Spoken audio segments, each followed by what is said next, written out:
राजा विराट को जानकारी हो जाने के बाद राजा विराट ने माफी मांगी पांडवों से। बोले, हे महारथियों, मुझे मालूम नहीं था, मैं समझ नहीं पाया कि आप पांडव हैं, इसलिए मैं आपसे क्षमा मांगता हूं और मैं अपनी पुत्री उत्तरा का विवाह अर्जुन के साथ में करना चाहता हूं।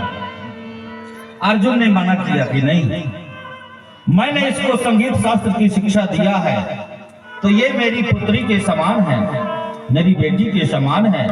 अगर आप चाहें तो मेरे एक पुत्र है जिसका नाम अभिमन्यु, तो मैं उत्तरा को पुत्र वधू के रूप में स्वीकार करता हूं। दोनों पक्षों में आपस में चर्चा विचार विमर्श हुआ। होने के बाद अभिमन्यु और उत्तरा के विवाह की तिथि तारीख निश्चित कर दी गई। अब बहुत समय बीत गया था, मतलब 1 वर्ष का समय बीत गया था। अर्जुन ने भगवान से कहा कि प्रभु, जब अज्ञातवास में जाने वाले थे तो हे प्रभु, हमें बीच बीच में हमारा मार्गदर्शन करते रहना और हमारी खबर लेते रहना। भगवान ने कहा, नहीं अर्जुन, मैं आपसे 1 वर्ष तक नहीं मिल सकता, क्योंकि आप अज्ञात वर्ष में रहेंगे। तो 1 वर्ष बीत गया था। इसके उपरांत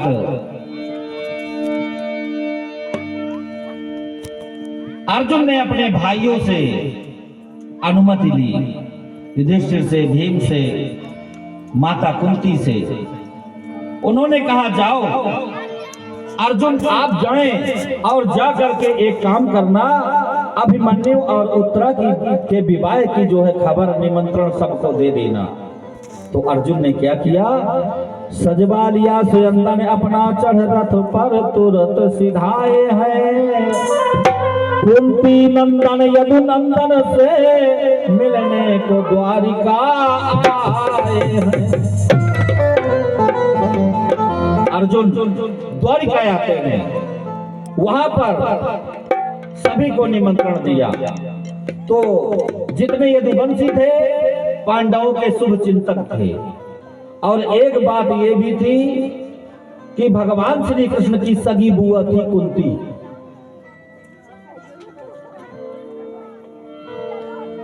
सगी बुआ थी कुंती। अब यदुवंशियों में और खुशी की लहर छा गई। घर घर में फैली खबर है अभिमन्यु विवाह, यदुवंशी द्वारिका में मना रहे उत्साह।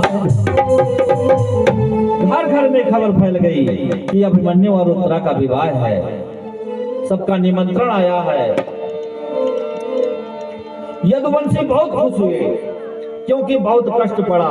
कभी लाक्षागृह से बचे, कहीं 12 वर्ष के वनवास से बचे, कभी अज्ञातवास से बचे। तो पांडवों के यहाँ कुछ खुशियों के पल आने वाले हैं। चलो उनकी खुशियों के जो है उपलक्ष्य में कुछ आनंद मंगल करते हैं। तो कोई तो अखंड रामायण, कोई तो दीवारी, अपना अपना सब राग में मस्त थे, कोई भजन पूजन में। नारद जी अचानक भ्रमण करते हुए वायुमंडल से निकले, देखा कि अरे द्वारिकापुरी में बड़ा खुशी का माहौल है, क्या हो रहा है द्वारिकापुरी में, हमें चलकर देखना चाहिए। वीणा को झनकारते करते हरि गुणगान, आ पहुंचे नारद मुनि सुनिए धर कर ध्यान। नारद जी महाराज वीणा को झनकारते हुए आंख मूंद कर ध्यान लगाया। वाह, यहाँ तो अभिमन्यु और उत्तरा की शादी की तैयारियों में खुशियां मनाई जा रही हैं। चलो हम भी अपना कोई आइटम पेश कर दें। नारद जी ने सोचा हम भी आनंद ले लें। नारद जी ने एक सोने का सुगंधित पुष्प लिया। क्या लिया अपने हाथ में? सोने का सुगंधित फूल, और द्वारिकापुरी में प्रवेश कर गए। नारद जी पहुंचते हैं। नारद जी को जो कोई देखता है तो प्रणाम करता है, और सब अपने काम में लग जाते हैं। नारद जी ने सोचा कि मैं यहाँ तक आया, जिस काम से आया वो काम भी नहीं पूरा हो सका। चलो भगवान द्वारिकाधीश के दर्शन करता चलो। तो नारद जी पहुंचे। नारद जी ने जैसे भगवान के पास पहुंचे, उधर भगवान हे स्वर्ण सिंहासन पर लेटे भगवान विष्णु सारंग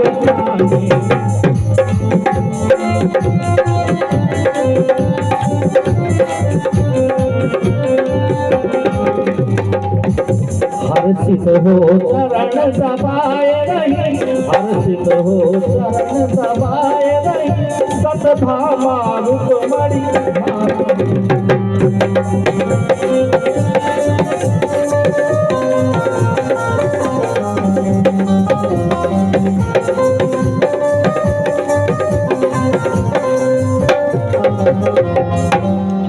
भगवान प्रसन्न थे और सोने के सिंहासन पर लेटे थे द्वारिकाधीश।